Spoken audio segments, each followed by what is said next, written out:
Hi friends, Sunitha kitchen and garden స్వాగతం అండి. Friends, ఈ రోజైతే నేను మీకు ఒక స్పెషల్ చికెన్ కర్రీ చూపిస్తున్నాను. అదేంటంటే తెలంగాణలో ఉన్న కల్లూరులో చికెన్ ఇలా ప్రిపేర్ చేస్తారంటండి. ఈ రోజు కల్లూరు చికెన్ కర్రీ చూపిస్తున్నాను ఫ్రెండ్స్.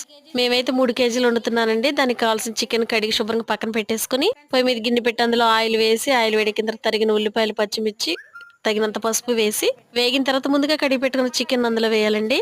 వేసి తగినంత సాల్ట్, అల్లం వెల్లుల్లి పేస్ట్, తరిగిన టమాటా కూడా వేసి ఒక 10 మినిట్స్ మూత పెట్టాలి. అవి బాగా మగ్గిన తర్వాత తగినంత కారాన్ని కూడా వేయాలి ఫ్రెండ్స్. తర్వాత ముందుగా నానబెట్టుకున్న 3 కేజీలకి ఒక 150 గ్రాముల చింతపండు నానబెట్టి పులుసు తీసి అందులో పోయాలండి. కర్రీలో వేసేసి మూత పెట్టాలి. అయిన తర్వాత చికెన్ మసాలా వేసుకుని కొత్తిమీర వేసుకుంటే ఎంతో టేస్టీగా రుచిగా ఉండే కల్లూరు చికెన్ కర్రీ రెడీ అండి.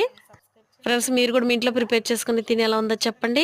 నేనైతే వండి తిన్నానండి, చాలా బాగుంది. మీరు కూడా ప్రిపేర్ చేసుకోండి. ఈ వీడియోని లైక్ చేయండి, నా ఛానల్ సబ్స్క్రైబ్ చేసుకొని మీ ఫ్రెండ్స్ కూడా షేర్ చేయండి. Thank you for watching.